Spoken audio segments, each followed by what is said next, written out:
ஸ்ரீ குரு astro academy மற்றும் ஸ்ரீ குரு astro திருமண தகவல் ஜோதிட மையம் நடத்தும் நம்ம உயர் திரு விடி விஜயகுமார் சார் அவர்களுக்கும் பாலக்காடு மணியண்ணன் நன்மணி ஐயா மற்றும் இங்கே வந்திருக்கும் அனைத்து ஜோதிட நண்பர்களுக்கும் சிறந்த சார்ந்த வழக்கங்க. நன்றிங்க. நான் என்ன சொல்ல வரேன் அப்படின்னாங்க, மற்றவங்க ஜோதிட கருத்துக்களில் வரும்போது நன்மணி ஐயா அட்டகாசமாக அந்த ஜோதிட நுணுக்கத்தை, அந்த குழந்தைகளுடைய வேறுபாடு, ஒரே நேரத்தில் எவ்வளோ குழந்தைகள் பிறந்தாலும் அந்த டைமு போக்குவரத்து எத்தனை இருந்தாலும் அந்த வேறுபாடுங்கிறத அட்டகாசமாக உப நட்சத்திரம் ப்ளஸ் ராசி நட்சத்திரங்கள் இருந்தாலும் டிகிரி இதை வச்சு அட்டகாசமாக கருத்துக்களை சொன்னார். ஒரு நேரத்தில் எத்தனை குழந்தைகள் ஒரே நேரத்தில் பிறந்தாலும் வேறுபாடு இருக்குது, அதை இனிமேல் ஆராய்ச்சி பார்த்து தான் பதில் சொல்லணும், இல்லாட்டினா நம்ம ஜோசியத்தில் நிலச்சிருக்க மாட்டோங்கிறத அற்புதமாக ஐயா சொன்னாருங்க. அதே மாதிரி நமக்கு ஒரு சில விஷயத்தில் சின்ன சின்ன வேரியேஷனில் இப்போ என்ன எதிர்பார்க்குறாங்கன்னா, இன்றைக்கி ஒரு லவ்வர்ஸ் டே சொல்லியிருப்பாங்க, 14ஆம் தேதி லவ்வர்ஸ் டே, காதலர் தினம் அப்படின்றோம். அதில் நமக்கு இப்போ தேவையான ஒரு விஷயம் என்னென்னாங்க, கணவன் மனைவி சண்டை ரொம்ப ஒற்றுமை குறைவு அப்படிங்கிறாங்க. அவங்க ஒரு சின்ன ஒரு பரிகாரங்க, சிம்பிளாக, அதாவது ஜாதகத்தில் சுக்கிரன் சனி செவ்வாய் இதெல்லாம் பார்க்காம ஒரு ரெமெடி. அவங்க வீட்டு பெட்ரூமில் பட்டாம்பூச்சிங்க, ஏன்னா அதில் தென்மேற்கு சைடில் ஒரு ஸ்டிக்கரில் திசைகளை பார்க்க வேண்டியதில்லை, எந்த அவங்களோட யூஸ் பண்ணுற கணவன் மனைவி பெட்ரூம் எதாக இருந்தாலும் சரிங்க, அதில் தெற்கு மேற்குன்ற ஒரு திசை வரும். அந்த இடத்துல கலரான வண்ண பட்டாம்பூச்சி ஸ்டிக்கரை அழகாக ஒட்டி விடும்போது மனசுக்கு இனிமையாக இருக்குங்க. நல்ல, அதாவது சண்டை சச்சரவு வராமல் போயிடும், அவங்களுக்குள்ள நிறைய அந்யோன்யம் வந்துடுங்க, காதல் மலரும் சொல்கிறோம் இல்லைங்களா. அதுக்கு அந்த ரூமில் அந்த மாதிரி ஸ்டிக்கர்ஸ் படங்களை வைங்க, மனசுக்கு இனிமையான. அதில் அதாவது என்ன சொல்கிறேன்னாங்க, மெலடி சாங் இருக்குது இல்லைங்களா, அதை போட்டு விட்டுங்க. ரொம்ப அட்டகாசமான சண்டை சச்சரவு தீர்த்துருதுங்க. அதை பார்க்கும்போது நம்ம மனசுக்குள்ளே ஒரு பட்டாம்பூச்சி பறக்குன்னு சொல்கிறோம் இல்லைங்களா, அந்த மாதிரி ஒரு சில விஷயத்தில் மனிதனுக்கு பட்டாம்பூச்சி பறக்க ஆரம்பிச்சிடும், சண்டை வராது, அட்டகாசமாக இருக்கும். அதே மாதிரிங்க தொழிலுங்க, நம்ம தேனில் இருந்தே ஆரம்பிச்சிடுவோம். ஏன் அப்படின்னாங்க, ஒரு மனிதனுக்கு ரொம்ப கஷ்டமாக இருக்குங்க, எங்கெங்கே தொழிலில் சிக்கல் அப்படின்னா, அந்த காலத்தில் நம்ம பெரியவங்களாங்க ஐயா பெரிய ஜோசியர்லாம் போனீங்கன்னா என்ன சொல்லலாம், அந்த காலத்து பெரியவர்கள், அதாவது அனுபவசாலிகள்னு வச்சுக்கோங்களேன். இப்போ நாங்களாம் கடைப்பிடிக்கிறோம் அவங்களோட கொள்கையை. எப்படின்னா, நீங்கள் தேன்கூடு வீட்டில் கட்டினா கூட அழிக்கக்கூடாது சொல்லிடுவாங்க.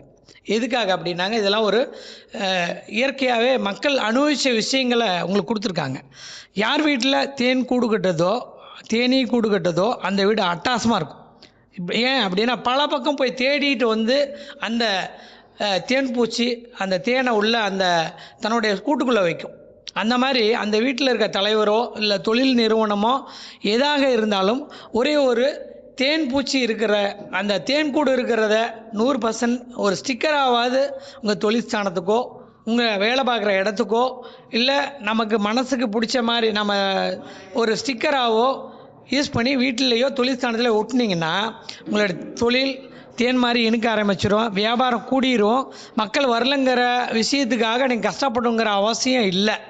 ஏன் அப்படின்னா, அந்த தேனீக்கள் மாதிரி சுறுசுறுப்பாக நமக்கு வேலை கிடச்சிரும். அதை பார்க்க அதனுடைய ஆக்டிவேஷன் நமக்கு வந்துடும், நமக்கு மக்களும் கூடிடுவாங்க. ஏன்னா தேனீக்கள் மட்டும் ஒத்தையாக இருக்கவே இருக்காது, கும்பலாக தான் இருக்கும். ராணி தீ தான் ஒத்த தேனி, மீது எல்லாமே மற்ற வேலைக்கார தேனீகள் மட்டும் எத்தனையோ பேர் இருப்பாங்க. அப்போ வேலைகள் நமக்கு அதிகமாக வர ஆரம்பிச்சிடும். சிம்பிள் லாஜிக்ங்க, பெருசாக போட்டுக்கிட்டு ஓல்ட்டிக்கிட்டு ரிஸ்க் எடுத்துகிட்டு இருக்க வேணாம். ஏன்னா நாளைக்கு கேள்வி கேட்டவங்க நம்ம பதில் சொல்லணும்ல. ஒரு தேனி படத்தை எடுத்து, அந்த காலத்துலங்க கட்டாயமாக அவங்களோட இடத்துல இருந்தது, தேன் கூடே கடிச்சு, இப்போ இல்லை, அதனால் ஸ்டிக்கரில் ஒட்டுங்க. வேலை அதிகமாகி உங்களால் வேலையை செஞ்சு தர முடியாத அளவுக்கு வேலை தொழிற்சானம் வளர்ந்துடும். அது இல்லாமங்க கணவன் மனைவி, அது இல்லாமல் ஒரு ஆயில் பிரச்சனை அப்படின்னா, தேனீக்களுக்கு ஆயில் ஜாஸ்திங்க. அதனால் அந்த காலத்தில் என்ன பண்ணாங்கன்னா, கல்யாணம் ஆகும்போது பெரியவங்க அந்த காலத்தில் ஆணுக்கு தேனியில் மோதிரம் போட்டாங்க, தேன் கூட்டில் மோதிரம் ஆணுக்கு தருவாங்க, தேன் கூட்டில் கம்பல் பெண்ணுக்கு செஞ்சு போடுவாங்க. இப்போ எல்லாம் இல்லைங்க, நீங்களாம் பார்த்துருக்கோம், இப்போ இந்த இருக்கிற சமுதாயம் பார்த்துருக்காது. ஏன்னா மாடர்ன் வேர்ஸுக்கு போயிடுச்சு, இதனால் மாடர்னாக வேணுங்கிறாங்க. அதனால் ஒரு ஆயில் பிரச்சனை, ஒரு கண்டம் பாதிப்பு இப்படிலாம் இருக்குது அப்படின்னா, நீங்கள் ஒன்றுமே இல்லை, ஒரு தேன் கூட்டில் வர மாதிரி அது மோதிரம் ஆணுக்கு, பெண்ணுக்கு வந்து தேன் கூடு இருக்கிற மாதிரி கம்மல், தோடு இதெல்லாம் போட்டு விட்டிங்கன்னா ஆயுள் வளரும், அட்டகாசமாக இருக்கும். அவங்களுடைய சிறப்புகள் இன்னும் அதிகமாகும். தேனீக்கள் மாதிரி அது இல்லாமல் ஒற்றுமையாகவும் இருப்பாங்க, ஒற்றுமை குறையாது. அது இல்லாமல் நமக்கு வந்து தொழிலில் ஒரு பெரிய வெற்றி வேணுங்க, இன்னும் கூட நாங்கள் நல்லா வளர்ந்துக்கணும் அப்படின்னா, ஒரு வியாழக்கிழமையிலைங்க நீங்கள் அந்த 12 to 1:30க்குள்ளே கம்பல்சரியாக எங்கே கொஞ்சம் எளிமையாக பசிக்காக வாடுறாங்க இல்லைங்களா, பசியில் யாரோ ஒருத்தர் நம்ம முடியலைங்க, யாராவது கொடுத்தா பரவாயில்ல நினைக்கிறாங்க பாருங்கள். ஒவ்வொரு வியாழக்கிழமையும் அந்த 12லேருந்து 2க்குள்ளே கூட நீங்கள் ஃபாலோ பண்ணலாம். அந்த கோதுலிய முகூர்த்தம்னு பேருங்க. எப்பயுமே சரியான 12 மணிக்கு ஒரு விஷயம் இருக்குது. சரி 12, சரியான மதியம் 12, இரவு 12க்கு வந்து அவ்வளோ ஒரு அட்டகாசமான பவர் இருக்குங்க. அதுக்கு பேர் கோதுலிய முகூர்த்தம்னு பேர். அதனால் இதில் நீங்கள் போயிட்டு 12 to 2க்குள்ளே ஒரு 1:30க்குள்ளேயாவது வியாழக்கிழமையில குருவோட நாளில் கட்டாயமாக இல்லை அவங்களுக்கு சாப்பாடு மட்டும் வாங்கி கொடுங்க. ரொம்ப ரொம்ப ரொம்ப ரொம்ப அவங்களுக்கு அந்த விஷயத்தை செய்ய செய்ய உங்கள் தொழிலில் ஒரு வறுமை நீங்கி, அதாவது தொழிலில் வறுமைனா ஆர்டர் இல்லைங்க, இல்லை எனக்கு வியாபாரம் குறையுது அப்படின்னா அதெல்லாம் உங்களை வந்து சிறப்பாக செய்ய செய்ய 18 வாரம் செஞ்சு திருப்பி பார்க்கும்போது என்ன ஆகும் அப்படின்னாங்க, உங்களோடதில் தொழில் வியாபாரம் அட்டகாசமாக இருக்கும். உங்களுடைய வறுமை சேர்ந்து நீங்கிருங்க. நீங்கள் அவருடைய வயிற்று பசிக்கு உணவை தரும்போது உங்களுடைய வறுமை நீங்குதுங்க. அது இல்லாமல் நம்ம தொழில் ஸ்தானத்தில் ரொம்ப என்னென்ன தெரியலைங்க, அந்த இடத்துல வந்து தொழில் போய் வச்சோம், சரியாகவே இல்லைங்க, அப்படியே ஒரு மாதிரி மந்தமாக இருக்குது, அதுக்கு எதாவது வழி சொல்லுங்கள் அப்படின்னா, ஒன்றுமே இல்லைங்க, சாதாரண கற்பூரவள்ளி தலை சரிங்களா, எடுத்து உலர்த்தி வாழ வச்சு, அதாவது நல்லா வாட வச்சு வெயிலில் வச்சு கூட எடுத்துக்கங்க. காஞ்ச தலையை எடுத்துட்டு ஒவ்வொரு சனிக்கிழமையும் சனி உரையில், சரி அப்படி ஒன்றும் உரையெல்லாம் எனக்கு தெரியாதுங்க, சரி பரவாயில்ல, சனிக்கிழமை அன்று மறந்துடாமல். அதே மாதிரி செவ்வாய்க்கிழமை, ஏன்னா தொழில்காரங்கிறத சனியை தான் குறிக்கும், செவ்வாயும் தொழிலையும் குறிக்கும், சகோதரையும் குறிக்கும். அதனால் நமக்கு லாபத்தை குறிக்கக்கூடியவராகவும் சனி வருவார். ஏன்னா அவர் தான் காலபுருஷத்துக்கு 10ஆம் வீட்டுக்கு உடையப்பட்ட கும்பம் ப்ளஸ் அதே மாதிரியே மகரம், லாபத்தை தரக்கூடியது கும்பங்க, அதே மாதிரி தொழிலை தரக்கூடியது மகரம். அப்போ அந்த கற்பூரவள்ளி தலைக்கு ஒரு அவ்வளோ ஒரு ஸ்ட்ராங்கான விஷயம் இருக்குங்க. அதை வந்து உலர்த்தி வெயிலில் விளத்தி எடுத்துக்கிட்டு ஒவ்வொரு செவ்வாய் சனிக்கிழமையில் தூவ தெய்வம் போடுவீங்க இல்லைங்களா, அந்த தூபத்தை காட்டிட்டு அதில் வந்து காட்டிட்டு இதை மட்டும் ஒவ்வொரு இடத்துலையும் சிம்பிளாக ஒரு பச்சை கற்பூரம் அது மேலே வச்சு அந்த இடத்த மெல்ட் பண்ணுங்கள், அதாவது எரிச்சு விடுங்க. அந்த வாடைகள், அந்த வாசம்னு சொல்கிறோம், வாடைன்னு சொல்லக்கூடாது, வாசம். அந்த இடத்துல வந்துங்க புதிய புத்தம் புதிய அலவரிசை உண்டு பண்ணுதுங்க. நீங்கள் வேணால் சோதிச்சு பாருங்கள், நீங்களாக செஞ்சு பாருங்கள், அப்புறமா உங்கள் கருத்துக்களை சொல்லுங்கள். அது கரெக்டாக ஒரு 27 வாரம் 18 வாரம் 48 தொடர்ந்து செய்யுங்க. எப்பயுமே விடாமுயற்சி தாங்க விபரீத வெற்றின்னு நான் வச்சுருக்கேன். எதாக இருந்தாலும் முதல்ல விடாமுயற்சி வேணுங்க. இல்லாட்டினா நீங்கள் பாதியில் ஏங்க ஒரு தடவை செஞ்சேங்க கேட்கலிங்க, தயவுசெய்து சோர்ந்து பார்க்காதீங்க, சுறுசுறுப்பாக தேனி மாதிரி வேலை பாருங்கள். அதை அந்தந்த ரூம்ஸில் 4 கார்னர் ஒரு ரூமுக்கு இருக்குது, அதே மாதிரி மையத்தில் மட்டும் நீங்கள் அந்த இடத்த செய்யாதீங்க. 4 கார்னர் இருக்கிற இடத்துக்கு மட்டும் அதை தயவுசெய்து பொருத்தி அந்த இடத்த வந்து பப்சமாக ஆக்குங்க. அந்த இடத்துல இருக்கிற அத்தனை பேடு, அதாவது கெட்ட சக்திகள்லாம் விலகி போய் உங்களுக்கு அட்டகாசமான நல்ல வளர்ச்சிகளை கொடுத்து, அந்த வாஸ்து கோளாறு இருந்தாலும் அந்த வியாபாரத்தை சரி பண்ணும், வாஸ்து கோளாறை சரி பண்ணுங்க. இது ரொம்ப ரொம்ப அட்டகாசமான ரெமெடிங்க. நான் வாஸ்து பார்த்துருக்கேன், அதெல்லாம் சொல்லிகிட்டு இருக்கோம். இன்னொரு விஷயம் என்ன அப்படின்னாங்க, ஏங்க கல்யாணம் பண்ணிட்டோங்க, கல்யாணத்துக்கு சீக்கிரமாக தடைகளாக இருக்குதுங்க, ஆக மாட்டேங்குதுங்க, விரைவில் திருமணம் வேணும் அப்படின்னா, உங்களுக்கு அந்த காலத்துலேங்க விருட்ச சாஸ்திரம்னு எத்தனையோ கொடுத்துட்டாங்க பெரியவங்க, நம்ம ஃபாலோ பண்ணுறதே இல்லைங்க, ஒன்றுமே இல்லைங்க. புன்னை மரம் அப்படின்னு ஒன்று இருக்குங்க. இப்போ கூட இங்கே பக்கத்தில் புன்னைவன மாரியம்மன் கோயில் தான் அட்டகாசம், சரிங்களா. அதனால் அந்த காலத்தில் வீர சிவாஜிலாம் வந்துட்டு போனதாக சொல்கிறாங்க. அப்போ ராஜராஜ சோழன் கட்டின கோயிலாக சொல்லிகிட்டு இருக்கிறோம். அப்போ நமக்கு அந்த புன்னை மரத்தை அது கட்டாயமாக போய்ங்க. அதில் ரொம்ப முக்கியமாக பார்த்துக்குங்க, நமக்கு ஆலங்குடி எங்கே புதன் ஸ்தலம் இருக்கோ, நவரகம் இருக்கிற கோயில்னு கணக்கு வச்சுக்கோங்களேன். ஏன்னா புதன் ஸ்தலத்தை தேடி தேடி போக முடியாதுங்க. ஆனால் எல்லா இப்போ ஈஸ்வரன் கோயில்லையும் நவரகம் வச்சுட்டாங்க, விநாயகர்களோடு வச்சுட்டாங்க. அதனால் நீங்கள் தயவுசெய்து புன்னை மரத்தை கணவன் மனைவி ஏதாவது பெண்ணாக இருந்தாலும் சரி ஆணாக இருந்தாலும் சரி யார் வேணாலும் அதை நடலாங்க.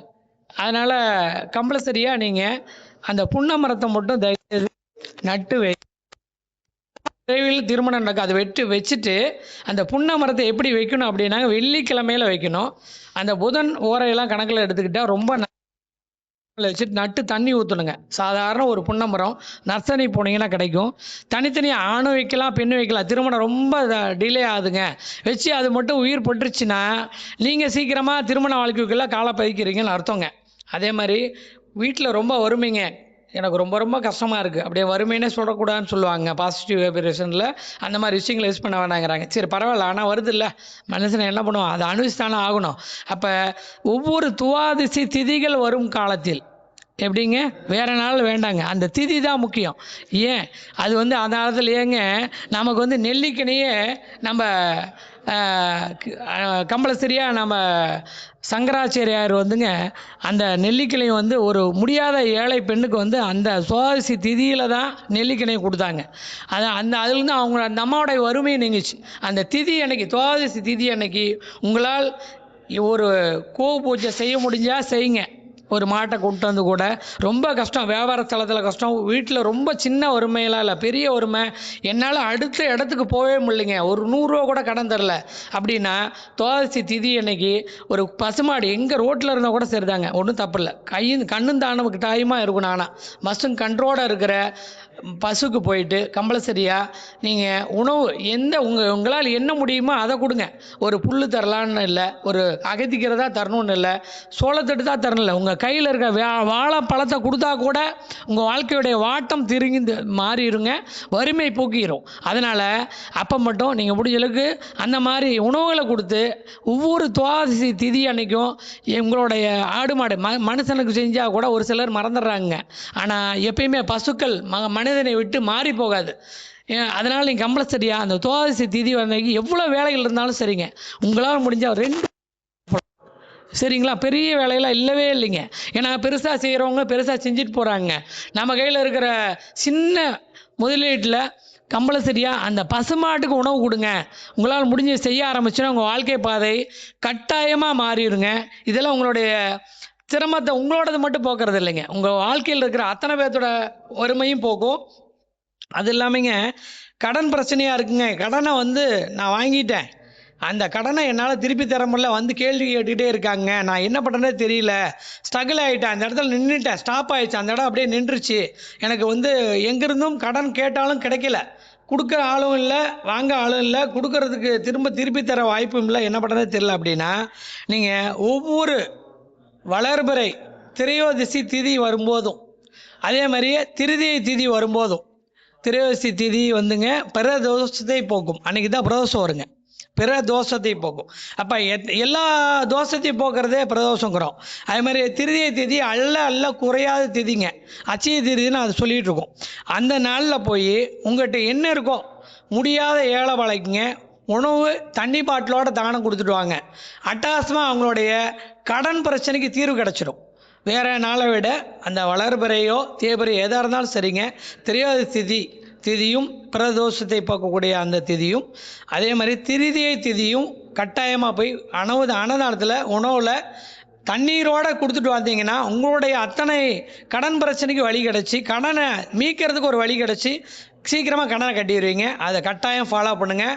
நிச்சயமாக நீங்கள் துன்பம் இல்லாமல் எல்லா விஷயத்துலையும் ஜெயிச்சிடுவீங்க.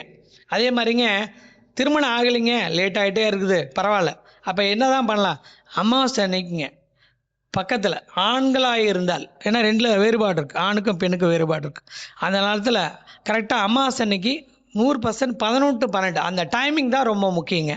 அந்த நேரத்தில் பக்கத்தில், உங்களுக்கு பக்கத்தில் இல்லை வெளியூரில் இருக்கீங்க, எங்கே இருந்தாலும் சரி, ஒரு சிவன் கோயிலை கட்டாயமாக ஆக்டிவேட் பண்ணிக்கோங்க. அந்த நேரத்துக்கு அமாவாசை அன்னைக்கு 11 to 12 மணிக்குள்ளே, அதாவது அதிகபட்சம் 12:10க்குள்ளே, ஏன்னா சூரியதை மாறி வரும், 12:07க்குள்ளேயாவது நீங்கள் போயிட்டு அந்த அமாவாசை அன்னைக்கு சிவன் கோயிலில் போய் அம்பாளுக்கும் சிவனுக்கும் தேன் அபிஷேகம் பண்ணுங்கள். என்னங்க வேணும், பால் அபிஷேகம், பஞ்சாமிரத அபிஷேகம், தேன் அபிஷேகம். என்ன பண்ணுவாங்க அப்படின்னா, எதுக்காக அதை சொல்கிறேன்னு கேட்டுங்க, சும்மா இருந்தாலும் சொல்லிட்டு இருக்காங்க, அதுக்கு ஒரு வேறுபாடு வேணாமா, கேள்வி கேட்பாங்க, நம்ம கமெண்ட்ஸில் போடுவாங்க, இருந்தாலும் சொல்லிட்டான் சும்மா சொல்கிறான், இல்லவே இல்லை. கல்யாணம் ஆனவனைங்க பாலும் பழமும் தான் தருவாங்க, பொண்ணு மாப்பிள்ளைக்கு என்னங்க தருவாங்க, பாலும் பழமும் தான் தருவாங்க. அப்போ முன்னாடியே நீங்கள் சாமி கொடுத்தா அவர் நமக்கு பாலும் பழமும் தருவார். புரியுதுங்களா? எப்பயுமே லாஜிக்காக இதெல்லாம் நான் வந்துங்க ஒரு 6 திருமணத்தை நடத்தி வச்சுருக்கேன், இந்த மாதிரி நடக்கவே இல்லைங்க, என்னங்க பண்ணுறது அப்படின்னாரு. கவலைப்படாதீங்க, ஒன்றும் இல்லை, தேனும் வாழைப்பழமும் வாங்கிக்கிங்க. கொண்டு போய் பஞ்சாமிர்தம் மாதிரி பிசைஞ்சு ஈஸ்வரனுக்கும் அம்பாளுக்கும் அர்ச்சனை பண்ணிடுங்க. அதே மாதிரி வெளியே வரும்போது தேன் பாட்டில் சின்ன சின்னதாக வச்சுங்க. கண்ணு பெண்ணுக்கும் கல்யாணம் ஆணுக்கும் கையில் கொடுத்துட்டு வர சொல்லுங்க. அட்டகாசமாக திருமணம் சீக்கிரமாக நடக்கும் அப்படின்னு. அப்படி தான் நடந்ததுங்க. பெரிய அவங்க போய் அங்கே போனாங்க இங்கே போனாங்க எங்கேயும் போகல. உட்காந்துட்டு வறுமைங்க. ஒரு சில எல்லாமே எல்லாம் ஒரே மாதிரி இருக்க மாட்டாங்க. ஒரு சில ஹைஜாக்காக எனக்கு பரிகாரம் கொடுங்கம்பாங்க. அப்படியும் நடக்கிறவங்களும் இருக்குது. ஜாதகத்தில் ரெண்டுமே இருக்குது. இது ஒன்றுக்கு அப்படி கிடைச்சதுனால கொடுத்துட்டோம். எல்லாத்துக்குமே மாதிரி இந்த மாதிரி தர்றதுக்கான வாய்ப்புகள் கிடைச்சா கொடுத்துருங்க. ஆனால் இது கேட்குது. அதனால் செஞ்சு பார்த்துற இந்த பரிகாரம் அட்டகாசம். அதே மாதிரி பெண்களுக்குங்க. அதே மாதிரி நீங்கள் ராகு காலத்தில் கட்டாயமாக வெள்ளிக்கிழமை செவ்வாய்க்கிழமை மாறி மாறி வருதுங்க. அதனால் அதே ஈஸ்வரன் கோயிலில் போயிட்டு ஏதோ ஒரு புத்துக்கண் இருக்கிறதா இருக்கணுங்க. அதில் கம்பளசரியாக அந்த புத்துக்கணை சுற்றிங்க வெல்லம் அதே மாதிரியே அரிசி முதல் நாளே ஊற வைக்க சொல்லுங்கள். அதுக்குள்ளே கட்டாயமாக கோதுமை இருக்கணும். சரிங்களா? அதுவும் சேர்த்து கலத்துருங்க. கூடவே நமக்கு அதுக்குள்ளே வந்து ராகி இருக்கணுங்க. இந்த நான் 3 பொருளையும் ஒன்றா கலந்து முதல் நாளே ஊற வச்சு அந்த புத்துக்கண் இருக்கிறதா இடத்துல கொண்டு போய் அப்படியே தூவிட்டு வர சொல்லுங்கள். சாமி போய் கும்பிட்டுட்டு அதுவும் சீக்கிரமாக அந்த பொண்ணுக்கு என்ன தோஷங்கள் நாக தோஷங்கள் போக்குறது இருக்குதுங்க, சிரமமாக இருக்குது, கல்யாணம் ஆகலை, உடனே திருமணம் ஆகுது. அதோட பெஸ்ட்டு இன்னொரு விஷயம் இருக்குங்க. வன்னிமரம் விநாயகர் எங்கே இருக்காருன்னு பாருங்கள். அதுக்கு இடையில் விநாயகர் இருந்தால் இன்னும் அற்புதம் அட்டகாசம். அந்த விநாயகருக்கு போய் கட்டாயமாக அவசியமாக வன்னி மரத்தில் இருக்கிற விநாயகருக்கு வன்னி தலையை வாங்கிட்டு போய் அர்ச்சனை பண்ணுங்கள், அபிஷேகம் பண்ணுங்கள். சீக்கிரமாக திருமணம் நடக்குது. அது இல்லாமல் அதுக்கு ஒரு பொங்கல் வச்சு ஒரு 9 வாரத்தில் தீபம் போட்டு அர்ச்சனை பண்ணிவிட்டு பொங்கலை தானமாக கொடுத்துட்டு வாங்க. சக்கரை பொங்கலாக இருக்கணும், வெண்பொங்கலாக இருக்கக்கூடாதுங்க. சீக்கிரமாக திருமணம் பெண்களுக்கு ஆகுதுங்க. ரொம்ப இதெல்லாம் ரொம்ப செஞ்சு பார்த்த பரிகாரம். ரொம்ப அருமையாக வேலை செய்யுது. கட்டாயமாக இதெல்லாம் செய்யுங்க. சரிங்க. புத்திர பாக்கியம் இல்லை. அடுத்த கேள்வி. ஏன்னா நம்ம திருமணத்தில் இருக்கார் நம்ம நண்பர். ஏன்னா திருமண தொடர்பு வச்சு எல்லாம் பண்ணி தர்றாரு. அதுவே நம்ம நண்பர்கள் ஜோதிடர்கள் எல்லாருமே அதெல்லாம் செய்கிறோம். புத்திரஸ்தானத்தில் பாதிப்புங்க ரொம்ப நாள் ஆயிடுச்சு. சரி, நம்ம பெரியவர்கள்லாம் என்ன பண்ணிட்டாங்கன்னாங்க, அந்த காலத்துலேயே பும்சிக் மரம்னு ஒன்று இருக்குது. நிறைய பேர்த்துக்கு யூஸ் பண்ணுற வாய்ப்பு மரத்தை பார்த்துட்டு கூட மாட்டாங்க. அதே நர்சரியில் இருக்குது. நீங்கள் நெட்டில் போட்டு எடுத்துக்கோங்க. ஒன்றுமே இல்லைங்க. பும்சிக் மரம்னே பேர். PUMSIK மரம்.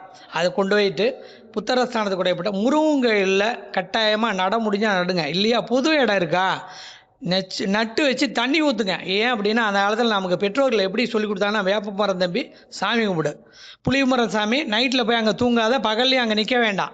இதெல்லாம் எதுக்காக அப்படின்னா அதுக்குள்ளே ஒரு அலைவரிசை காற்று சக்தி இருக்குங்க. நம்ம அதில் தான் உணர்ந்துட்டுருக்கோம். எல்லாமே காற்று இல்லாமல் உலகத்தில் எதுவுமே இல்லை. அந்த மரத்தை நட்டு அவங்களுக்கு வந்துங்க தண்ணி ஊற்றிட்டு வர அந்த மரம் வறந்து முடியறதுக்குள்ளேயே ஒரு சில விஷயத்தில் உங்களுக்கு அந்த வம்சத்தில் வாரிசு, அதாவது இந்த காலத்தில் பெண்ணும் ஆணும் வாசித்தாங்க, நல்ல குழந்தை பாக்கியத்தை தருதுங்க. எந்த குழந்தை பிறந்தா நாங்கள் எல்லாம் நம்ம குழந்தைங்க தானே. ஆனால் அந்த மரத்தை கட்டாயமாக கொஞ்சம் தேடி தான் கண்டுபிடிக்கணுங்க. நர்சரியில் சொல்லி ஆர்டர் போட்டு வாங்குங்க. 100% கிடைக்கிது. நம்ம இலங்கை இடத்துல நிறையா அங்கே ரொம்ப நிறைய நல்லா வளருதுங்க. அங்கேருந்து கூட நீங்கள் வாங்கிக்கலாம். இப்போலாம் நம்ம ஸ்டோனே அங்கேருந்து தானே நிறைய வருது.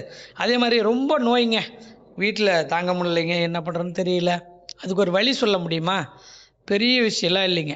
பாரிஜாத மலர் அதை வீட்டில் வைங்க. தினம் தண்ணி ஊற்றுங்க. உங்களுடைய நோய் எப்படி போகுதுன்னு பார்த்துட்டு ஒரு கமெண்ட்ஸ் கொடுங்க. ஆனால் கட்டாயமாக நீங்கள் உங்கள் கையில் எப்படி தண்ணி ஊற்றுறது தான் விஷயம் இருக்குது. நாம் போய் கட்டாயமாக அம்மா ஒரு தண்ணி கொடுங்கன்னு கேட்குற மாதிரி இல்லாமல் கையில் உங்களுடைய கையில் இந்த இடது கையில் மக்கை எடுத்து வலது கையில் உங்களுடைய கை வழியாக அந்த தண்ணி செடி மேலே படுற மாதிரி தொழியை மோதணும். அந்த கை அங்கே மோதணும். அதில் தண்ணி உங்களுடைய வலது கை மூலிமா அந்த தண்ணி அந்த செடிக்கு படணும். அந்த மாதிரி அது மேலே வச்சு ஊற்ற நீங்கள் மனசில் சொல்லணுங்க. ப்ரே பண்ணணும். என்ன சொல்லணும்? நம்ம வேண்டிக்கணும், எனக்கு நல்லா வாரிசு வரணும் அப்படின்ட்டு. பும்சிக் மரம் பெரிய இந்த காலத்தில் நிறைய லட்சக்கணக்கில் செலவு பண்ணிட்டு உட்காந்துருக்காங்க. பொது இடத்துல கூட வைக்கலாம், உங்கள் இடத்துல கூட வைக்கலாம். அருமையாக வாரிசு வந்திருக்கு. இது இல்லாமல் பண்ணுமான்னு ஒருத்தர் கேட்டார். செஞ்சு தான் பாருங்களேன் அப்படின்னு. சரிங்களா? கடைசியில் பார்த்தீங்கன்னா ஒரு நல்ல டாக்டர் கிடச்சி அவங்களுக்கு அட்டகாசமான குழந்தை பாக்கியத்தை கொடுத்து நல்லா இருக்காங்க. இது ஒரு வழிகள். அந்த மரங்களை வழிவிடும், சும்மாவே இல்லைங்க, கட்டாயமாக வழிவிடணும். அந்த காற்று சக்தி நம்மளை வழிவிட்டுரும், நல்லது பண்ணிடும், அதுக்கான குழந்தை பாக்கியத்தை கொடுத்துரும். அதே மாதிரி நோய் நொடிகளை பாரிஜாத மலை தீக்கிறனால பாரிஜாத மலரை வீட்டில் வச்சு ஃபாலோ பண்ணுங்கள். ரொம்ப பெஸ்ட்டு. அப்புறங்க ஏங்க எல்லாம் கொடுத்தீங்க, சரி கல்யாணம் பண்ணிட்டேன், குழந்தை பாக்கியம் வந்துருச்சு, எல்லாம் வந்துருச்சு, எனக்கு ஒரு வீடு வாசல் சொத்து சுகம் வேணாமா? அந்த கேள்வி அடுத்த கேள்வியாக வருங்க.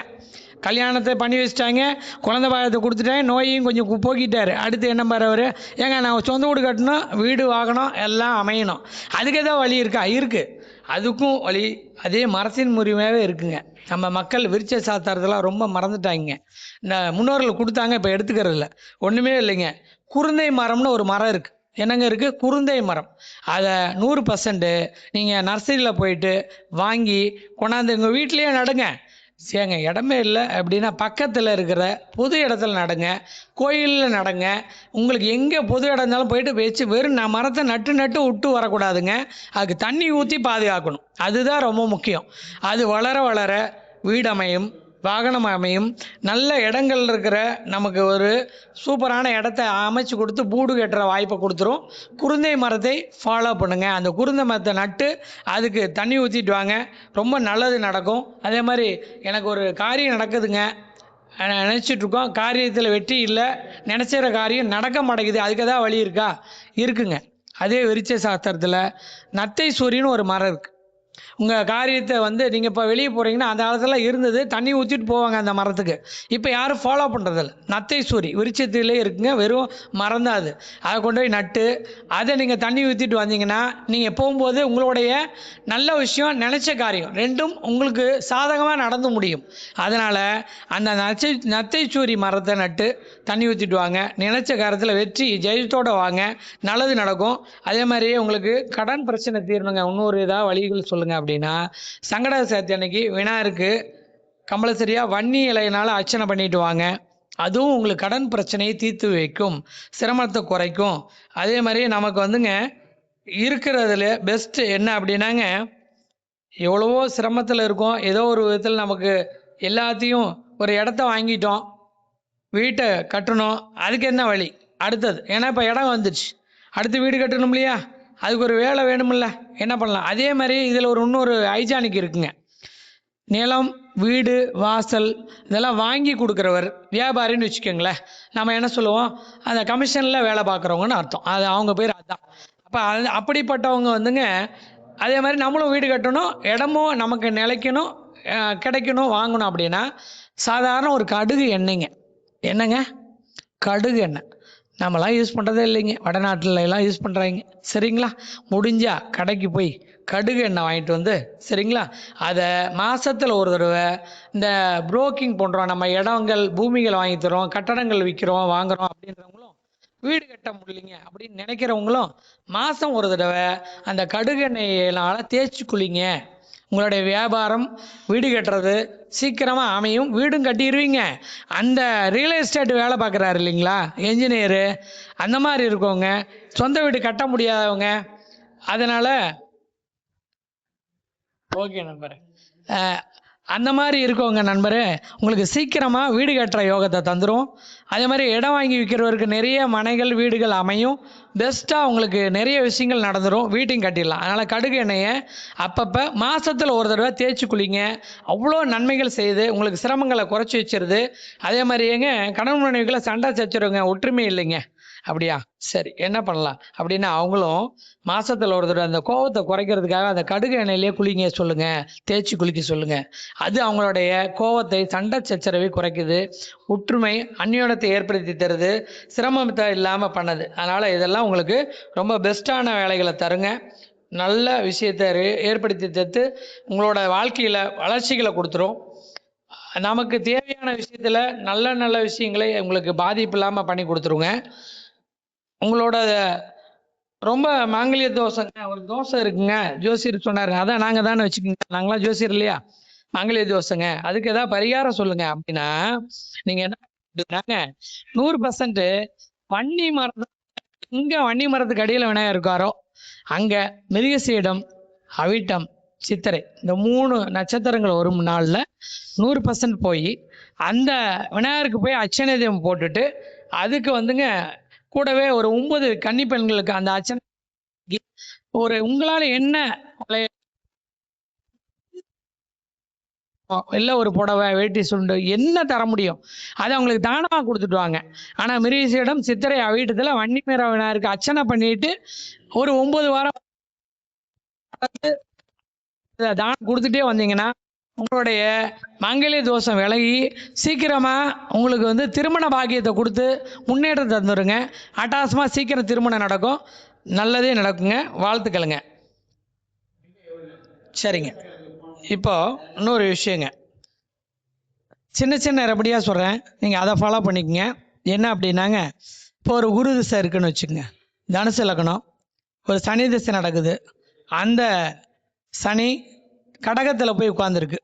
என்னங்க, கடகத்தில் இருக்குது. அந்த சனி இருக்கிற நட்சத்திரம் நமக்கு 100% வந்து புனர்பூசத்தில் இருக்குது, பாதிப்பாக இருக்குங்க. அவர் லக்னத்துக்கு 2, 3 குடையப்பட்டவர், திசானானா உள்ளே வர்றார். சரிங்களா? அப்போ என்ன பண்ண முடியும் அப்படின்னா, அவர் 8ல் போய் உட்காந்துக்கிட்டு எப்பயுமே 2ஆம் அதிபதியாக இருக்கக்கூடியவர் போய் 3ஆம் அதிபதி வெற்றியை தரவரும் போய் 8ஆம் இடத்துல இருந்தால் பாதிப்பை தரும்னு சொல்கிறாங்க. எல்லாத்தையும் இழந்து திரும்ப சம்பாதிப்பார் அவர். அப்போ அதுக்கு இதே ஒரு வழி ரெமெடி வேணும் இல்லையா? அப்போ என்ன பண்ணலாம் அப்படின்னா, ஒன்றுமே இல்லைங்க, நான் வந்து சிம்பிள் ரெமெடி தான் வச்சுருக்கேன், ரிப்பன் பரிகாரம் அப்படின்ட்டு.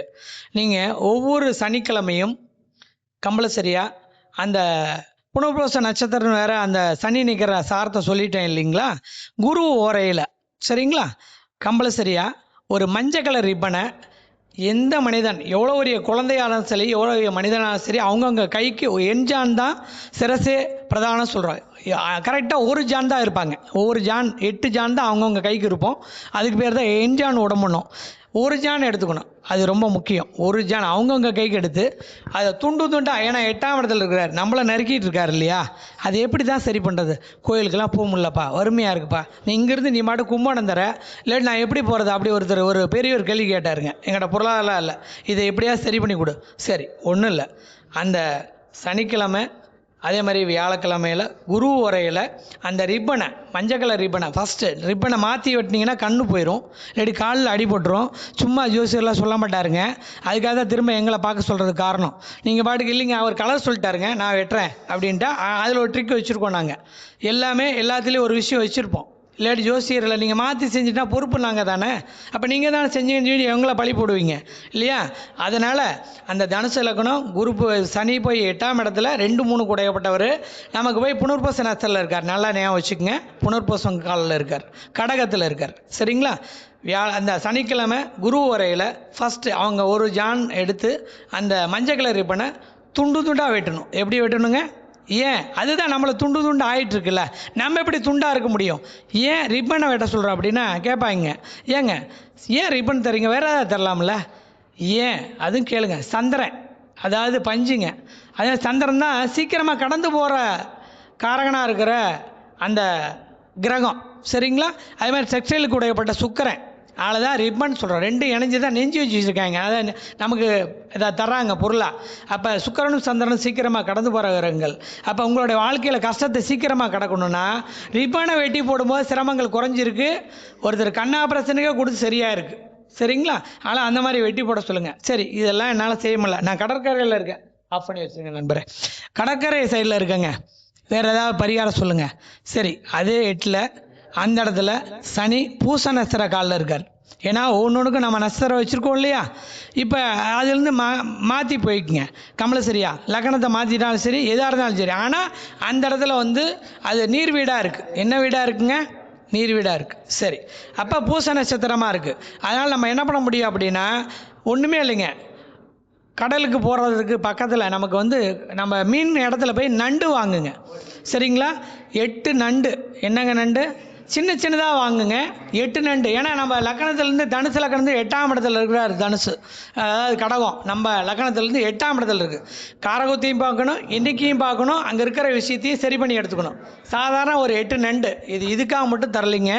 ஒருத்தருக்கு அஷ்டமச்சினி, அது மாதிரி கண்டகச்சினி, அது மட்டும் இல்லைங்க, மாரகசனி, அத்தாசமச்சினி இதெல்லாம் இருக்குது. அப்படின்னா எண்ணிக்கையை குறைச்சிக்க போகிறோம். சரிங்களா? இது 8ஆம் இடத்துல இருக்கனால, ஆயுள் ஸ்தானத்தில் இருக்கனால, நண்டு அதுவும் நீர் வீட்டில் இருக்கனால, கடகத்தில் இருக்கனால அந்த உயிரில்லா நண்டை வாங்கிட்டு வந்து அதை வந்து நீங்கள் உடச்சி போட்டுடணும். என்ன பண்ணிடணுங்க? உயிரில்லா நண்டு ஓட்டை உடச்சிடணும், வேறு ஒன்றுமே இல்லைங்க. சரி, இது வந்து நமக்கு 8ஆம் இடத்துல இருக்கனால. ஒருத்தர் நல்லா இருக்குது, துலாத்தில் போய் இருக்குங்க, அதே தனுசுனாக்கா 11ல் போய் உச்சமாக இருக்கிறார் சனி, அவர் என்ன பண்ணுவீங்க? அவர் நல்லவர் இல்லையா? சனி வேறு உச்சம் இல்லையா? அப்போ இந்த லக்கணத்துக்கு தான் ஒரு மாரகஸ்தானத்துக்கு வருவார். உபய லக்னத்துக்கு 11ஆம் இடத்துல பாதிப்பு வரலாம். ஆனால் அந்த இடத்துல என்ன பண்ணால் உயிரோடு கொண்டு போய் நீர்நிலையில் விட்டுறணும். என்னங்க பண்ணிடணும்?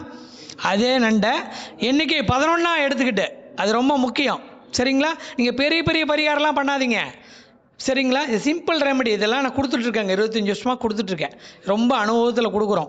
அப்போ உடனுக்குடனே உங்களுக்கு எங்கள் ஒரு தடவை விட்டோடனே நல்லா ஆகுமா? 100% இல்லை.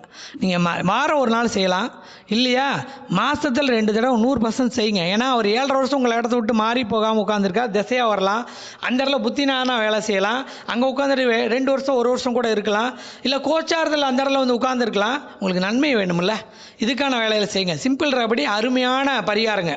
சின்ன சின்ன விஷயங்கள் உங்களை நல்லபடியாக மாற்றிடும், நல்ல வெற்றிகளை கொடுத்துரும், அட்டகாசமாக வாழ்ந்துடலாங்க. சரி, இதெல்லாம் சரி. வேறு ஏதாவது சூரியன் செவ்வாய் இருக்குங்க, பையனுக்கும் அப்பாவுக்கும் உறவுகள் பத்தல, கல்யாணத்துலேயும் பாதிப்பு தருது, இதுக்கு ஏதாவது ரெமெடி இருக்கா? இருக்குங்க. சூரியங்கிறது கம்பல்சரியாக நமக்கு வந்துங்க ஆன்மகாரகன்னு சொல்கிறோம். செவ்வாய் உறவை தருது, தன்னுடைய சகோதரனையும் தருது. அதெல்லாம் செவ்வாய் சூரியன் சேர்ந்தால் தொழிலையும் பாதிக்குது. 10ஆம் இடத்துல உட்காந்துட்டு சிக்கல் பண்ணுது. என்ன பண்ணலாம் அப்படின்னா, உங்கள் லக்கணத்துலேருந்து எண்ணிக்கங்க எத்தனாம் இடத்துல இருக்குது, 10ல் இருக்கிற ரைட்டு, அது என்ன வீடு பாருங்கள். காட்டு தத்துவமா, நீர் தத்துவமா, இல்லை உங்களுக்கு வந்து அக்னி தத்துவமானு பாருங்கள். அந்த ரெமெடி எடுத்துக்கங்க, எங்கே இருந்தாலும் சரி. சரிங்களா? அதில் வந்து உறவுகள் பாதிக்காமல் இருக்க லக்கணத்துலேருந்து அந்த தத்துவத்தை எடுத்து அதுக்கான ரெமெடியில் இப்போ ஒரு கால் சிம்மத்தில் இருக்குன்னு வச்சுக்கோங்களேன், சூரியன் செவ்வாய் ஒன்று சேர்ந்துருக்குங்க, அது ஒன்றும் இல்லை, லக்கணமே அதாவே வச்சுக்கோங்களேன். என்ன பண்ணலாம் அப்படின்னா, ஒன்றுமே இல்லைங்க. அந்த சூரியன் அப்படிங்கிறது வந்து நான் ரிப்பன் பரிகாரமாக இதை சொல்லிகிட்ருக்கேன். சரிங்களா? அது வந்து உங்களுக்கு சிவப்பு கலராக எடுத்துக்கணும். அந்த ரிப்பனும் ஃபஸ்ட்டு அதை தான் வெட்டணும். ஒரு ஜான் நான் சொன்ன மாதிரி எடுத்துருங்க. செவ்வாய் அப்படிங்கிறது சிவப்பு கலர் தானே. இது ரெண்டும் எப்படி நீங்கள் ரெண்டும் ஒரே இதுக்கு தருவீங்க அப்படின்னா,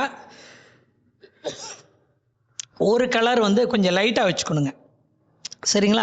இது திக்கு சிவப்பாக வச்சுக்கணும். செவ்வாய்க்கு ஃபஸ்ட்டு லைட்டாக இருக்க சிவப்பாக இருக்கிற சூரியனை கடந்து போகிற 30 நாள் கடந்து போயிடுவார் ஒரு ராசி கட்டில். ஒரு மாதம் தான் உட்காந்துருப்பார் சூரியன். அதை ஒரு ஜான் எடுத்து அதை கட் பண்ணி, முதல்ல அப்பா தான் கட் பண்ணணும், அடுத்து பையன் கட் பண்ணணும். 2 பேரும் தனித்தனியாக கட் பண்ணணும். கட் பண்ணி கட்டாயமாக ஞாயிற்றுக்கிழமையில் சூரிய உரையில் கட் பண்ணால் இன்னும் சிறப்பு. அவங்களுக்குள்ள ஒற்றுமை சேர்ந்துருவாங்க. ஒரு பெங்களூர்லேருந்து ஃபோன் வர்றாரு, பையன் என்னை கொல்ல பார்க்குறாங்கிறானுங்க, அடித்து தேகிறாரு, ஒற்றுமையே இல்லை, தத்து கொடுக்காம விட்டுவிட்டோம், என்ன பண்ணலாம் அப்படின்னாரு. ஒன்றுமே இல்லை, இந்த பரிகாரத்தை செய்யுங்க, 2 பேத்துக்குள்ளே ஒற்றுமையை வந்துடும். ரிப்பன் பரிகாரம் தான் கொடுத்தாங்க. இவரும் அந்த ரிப்பனை வெட்டி போட்டார், அந்த பையனும் அதே மாதிரி ரிப்பனை தான் கட் பண்ணி போட்டாங்க. ஒரு 9 வாரம் கழிச்சு சொல்கிறார், இந்த பையன் இப்போ என்னை கூட்டிகிட்டு வண்டியில் போகிறான், என்னை அடிக்க வந்தான் கொல்ல வந்தான்ப்பா, 2 பேரும் அந்யோன்யம் ஆகிட்டேன். சாதாரண ரிப்பன் இவ்வளோ வேலையை செய்யுதுங்க. கோயில் போல் எதுவும் செய்யலை, கூப்பிட்டாங்க, இந்த வேலையை தான் செஞ்சோம். அதே மாதிரிங்க ஒருத்தருக்கு மரண விபத்து. இப்போ இடையில போன வாரம் நடந்த விஷயம் கரூரில். சரிங்களா? அவர் கூப்பிட்றாரு, பேர் சொல்ல வேண்டியதில்லை, என்னுடைய நண்பர் தான். எங்கள் அப்பா நான் சொல்கிறேன் வந்து ஜாதகம் பார்க்குறாரு, ஒரு வாரத்தில் உங்கள் அப்பாவுக்கு தலையில் பின் மண்டையில் அடி விழ போகுதுப்பா, இந்த நேரம் வந்து காப்பாற்றுறது கஷ்டம், நீங்கள் 100% இந்த நேரம் கவனமாக இருந்து அவரை ஃபாலோ பண்ணுங்க அப்படின்னு சொன்னேன். அவர் இல்லை, நான் டிரைவர்லாம் போட்டேங்க, ஒன்றும் ஆகாது, நான் பாதுகாப்பாக தான் வச்சுருக்கேங்கிறார். அவர் வீட்டு பாத்ரூமில் வலிக்கு விழுந்து பின்மண்டையில் அடிபட்டு ரத்தங்க. கரெக்டாக சொன்ன மாதிரி ஒரு வாரத்துக்குள்ளே அது நடக்குது. பேச்சு மூச்சு இல்லை, இந்த ஒரு தடவை அவரை காப்பாற்றிட்டிங்கன்னா ஆயுள் தீர்க்கம் அப்படின்னு. உடனே ஃபோன் பண்ணி அழுகுறார், ஏங்க இந்த மாதிரி அப்பாவுக்கு ஆயிடுச்சு, நீ சொன்ன மாதிரி அடிபட்டுச்சு, ரத்தம் நிற்கலைங்க அப்படின்னார். ஒன்றுமே இல்லைங்க, ஒரு மனிதனுக்கு ரொம்ப அவசரமாக இருந்தால் தெரிஞ்சு வச்சுங்க, உங்களுக்கு எல்லாத்துக்கும் யூஸ் ஆகும். என்ன காரணம் அப்படின்னா, நீங்கள் இஞ்சி பார்த்துருக்கீங்களா? மனிதனுடைய கை கால் விரல் மாதிரியே இருக்கும் இஞ்சி. சரிங்களா? அந்த சாதாரண இஞ்சியை அவர் வந்து அந்த ரத்தம் போயிட்டுருக்கு, நான் சொன்னேன், அவர் அப்படியே கொண்டு போய் சுற்றுங்க, அவர் தலையிலேருந்து மேலே வச்சு கீழே வரைக்கும் சுற்றுங்க, ஆம்புலன்ஸுக்கு ஃபோன் அடிச்சிருங்க. அங்கே நீங்கள் அந்த இஞ்சியை சுற்றிட்டு அதை போக போக ஆம்புலன்ஸ்லேயே உட்காந்துட்டு பிச்சு பிச்சு போடுங்கன்னு. ஏன்னா இஞ்சி மட்டும் மனிதன் மாதிரியே இருக்கும், அந்த உயிரை காப்பாற்றும் அப்படின்னா. அவர் எவ்வளோ கஷ்டத்தில் இங்கே சொல்லிட்டாங்க, எல்லாம் பிழைக்காதுன்ட்டு. நான் சொன்னேன், பிழைப்பார், அப்போ கூட போங்க, 2 ஆப்ரேஷன் டாக்டர் சொல்லுவார், நான் அதுக்கு ஒரு ரெமெடி வச்சுருக்கேன்னாரு. கொண்டேஜி கேஜியில் சேர்த்துறாரு. அவர் சொல்லிட்டார், சார் 2 ஆப்ரேஷன். அப்படியா? நடக்காது, பார்த்துக்கலாம் அப்படின்னு. எப்படிங்க நடக்காதுன்னு சொல்லி அவர் சொல்லிட்டாருங்க, முதல்ல ஒன்றை செய்ய சொல்லுங்க அப்படின்னு. சரிங்களா? நீங்கள் தொடர்ந்து வெளியே போய் உட்காந்துக்கிட்டு இங்கேருந்து உங்களுக்கு கோயம்புத்தூர் கொண்டு போய் சேர்த்துனோடனே உட்காரத்துக்கு போயிருங்க. அங்கே இருக்கிற உட்காரத்தில் இருக்கிற நரசமரை போய் கோயிலில் உட்காந்து சாமி கும்பிட்டு விட்ருங்க, இவங்ககிட்ட ஆப்ரேஷன் பண்ணிட்டோம் அப்படின்னு. ஆப்ரேஷன் முடியும் போது ஒரு ஆப்ரேஷன் தான், இனிமேல் இன்னொரு ஆப்ரேஷன் பண்ண முடியான்ட்டார் அவரே. அங்கே சாமி நாம் சொன்ன மாதிரி ஆயிடுச்சு. அந்த இஞ்சியை தான் சுற்றி பரிகாரமாக பிச்சு பிச்சு போட்டு போனோம்.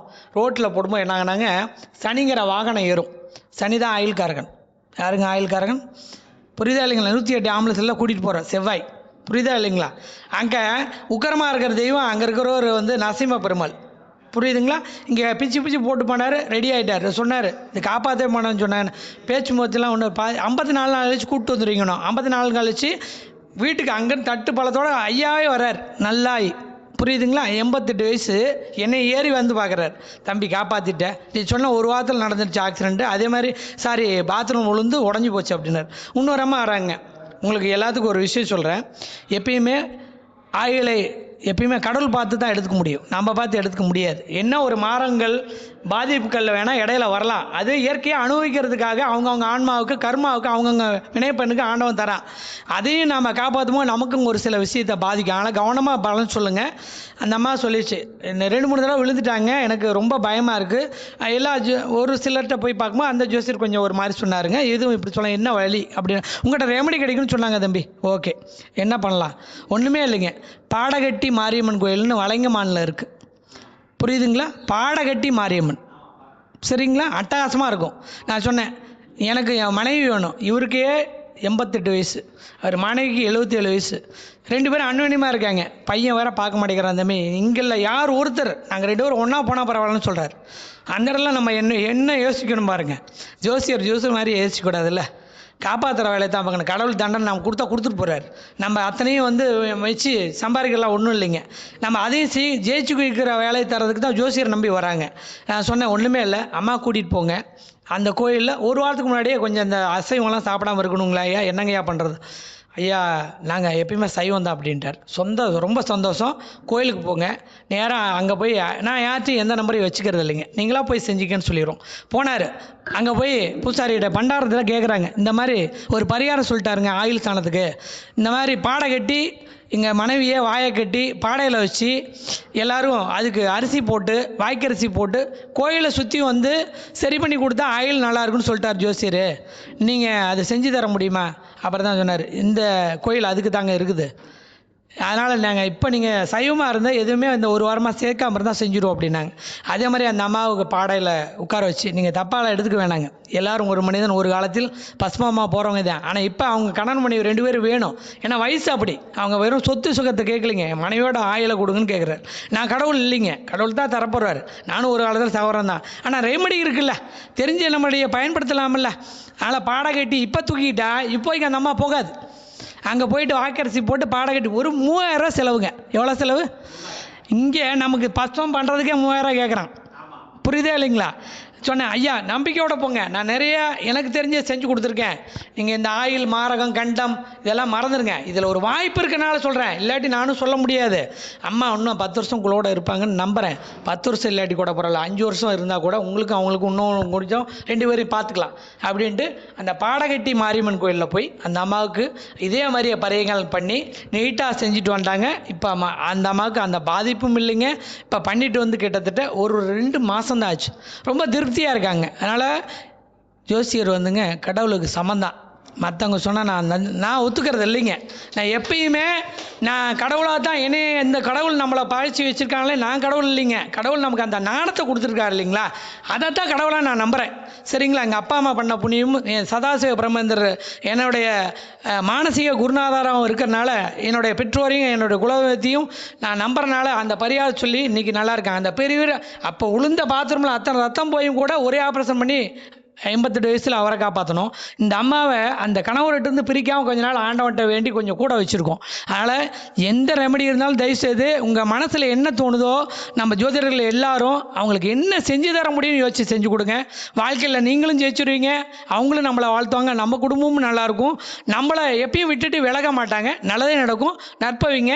இந்த வாய்ப்பை வாங்கி கொடுத்த மணிகண்டன் சாருக்கும் நம்ம விஜயகுமார் சாருக்கும் ஸ்ரீ குரு ஆஸ்ட்ரோ அகாடமிக்கும் ரொம்ப ரொம்ப நன்றிங்க. நல்லதே நடக்கும், நற்பவிங்க.